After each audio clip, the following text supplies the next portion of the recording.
Salut tout le monde, question numéro 8 du RPG A Day et la question à laquelle on doit répondre aujourd'hui, c'est un accessoire de jeu de rôle que j'aime bien. Alors, des accessoires de jeu de rôle que j'aime bien, il y en a quelques-uns, notamment tout ce qui est écran, dés, etc. Envoyez-en, moi j'aime ça. Mais il y a quand même un accessoire qui sort un petit peu du lot. Il y a un accessoire qui soit utilisé comme moteur de résolution du jeu ou comme outil pour pense-bête, aide ou quoi. Je trouve qu'on peut toujours lui trouver une utilité, peu importe le jeu dans lequel nous sommes.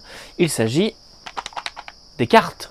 Et oui, les cartes de jeu, là c'est les cartes Forbidden Lands, mais il y en a plein d'autres. Mais les cartes de jeu, je trouve que c'est toujours super utile. Qui ne s'est pas déjà retrouvé devant sa feuille avec un nom de pouvoir, ne pas avoir assez de place pour écrire le descriptif de ce que ça fait, et en mettant entre parenthèses le numéro de page qui renvoie vers le bouquin. Voilà, ce genre de choses. Ou alors avoir une arme spéciale, magique, avec des effets, se retrouver encore une fois à pas pouvoir écrire tout, et hop, numéro de page du bouquin, et on y va. De la même chose, de la même façon, un MJ, un PNJ, hop, vous vous retrouvez, vous avez vos PNJ de la soirée. Bah, des fois, si on a un petit peu mal pris ses notes ou ce genre de choses, ou même pour un scénario, c'est parfois un peu mal foutu de se retrouver dans les PNJ, qui est qui fait quoi, qui ressemble à quoi. Voilà, c'est un peu le bordel. Et bah tout ça peut être résolu grâce à des cartes.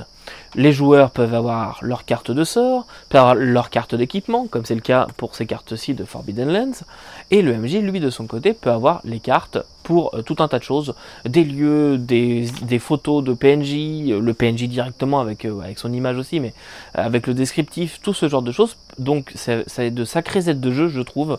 Vraiment, les cartes, c'est un truc que j'adore. Et les cartes sont aussi utilisées comme méthode de résolution. Et je ne comprends pas pourquoi est-ce qu'on n'a pas plus de jeux qui utilisent les cartes comme méthode de résolution dans du jeu de rôle.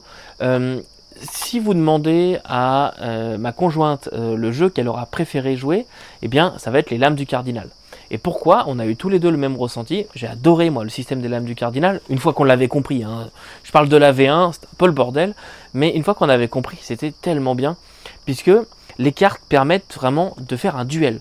On met des couleurs, on enchaîne, voilà, moi je mets ça pour t'attaquer, ok, moi je me défends avec ça, bah moi je te rattaque avec ça, etc. Et on peut comme ça créer vraiment une situation de duel où on est vraiment avec notre jeu de cartes et on enchaîne les couleurs et, ou les chiffres, les bottes avec les paires de... les différentes combinaisons de cartes, ce genre de choses. Moi, c'est quelque chose que je trouve super bien. Il y a certaines résolutions que je trouve très bien avec des dés, mais les cartes permettent quand même cette chose-là. Un système que j'aime bien, par exemple, ça va avec le système Saga, avec Fifth Age, par exemple, pour Dragonlance. Je trouve que le système de cartes marche vachement bien. Donc, vous voyez, il y a plein de systèmes qui utilisent des cartes, et j'ai jamais compris pourquoi c'était pas plus populaire que ça.